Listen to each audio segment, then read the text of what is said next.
Տարածաշրջանում զոհերի թիվը աճում է ԱՄՆ-ի և Իսրայելի կողմից համատեղ ռազմական գործողության սկսվելուց հետո։ Պետական լրատվամիջոցների տեղեկությամբ Իրանում զոհվել է ավելի քան 200 մարդ, իսկ Իսրայելում Բեյթ Շեմեշում իրականացված հարվածի հետևանքով զոհվել է 9 մարդ, 11-ը մինչև այժմ համարվում են անհետ կորած։ Իրանի կողմից արձակված հրթիռը հարվածել է Երուսաղեմի մի թաղամասի, որի հետևանքով առնվազն 6 մարդ վիրավորվել է։ Արաբական Միացյալ Էմիրություններում զոհվել է 3 մարդ, Իրաքում 4, իսկ Քուվեյթում 1-ը։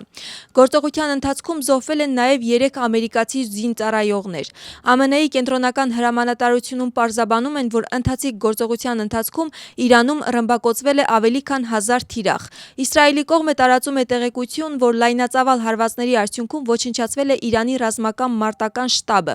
Զուգահեռաբար Իսրայելի զինված ուժերը Լիբանանում հարվածներ են հասցրել Հեզբոլլահի դիրքերին։ Հայտարարության մեջ նշվում է, որ սա Հեզբոլլահի կողմից Իսրայելի ուղղությամբ արձակված արկերին պատասխան գործողությունն է։ Իրանի կողմից արձակված անօդաչու թռչող սարքերի թիրախ է դարձել Բահրեյնում տեղակայված ԱՄՆ-ի ռազմածովային ուժերի 5-րդ նավատորմի բազան։ Հարձակման հետևանքով զոհեր չեն եղել, քանի որ անձնակազմը տարհանված է։ Ռմբակոծվել է նաև Կիպրոսում տեղակայված բրիտանական ռազմական բազան։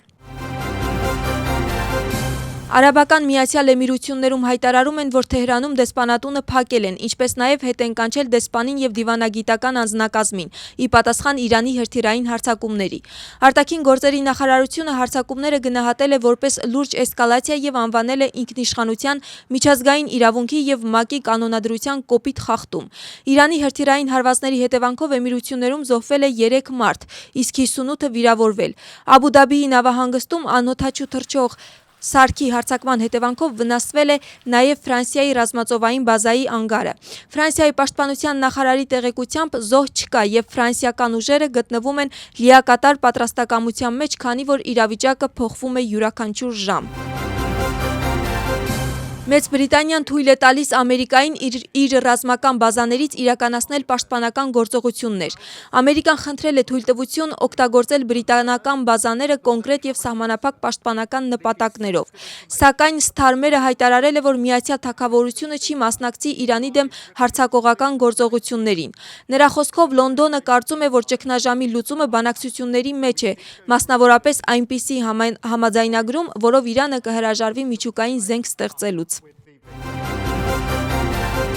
Իսրայելի վարչապետը հրաման է տվել շարունակել Իրանի դեմ ռազմական արշավը։ Նրա խոսքով Իսրայելը ռազմական գործողության ընթացքում օգտագործում է պաշտպանության ուժերի աննախադեպ ներուժը երկրի անվտանգության և ապագայի պաշտպանության համար։ Նա ընդգծել է, որ առանձնահատուկ դեր ունի ԱՄՆ-ի հետ գործընկերությունը, նախագահ Թրամփի և ամերիկյան զինված ուժերի աջակցությունը։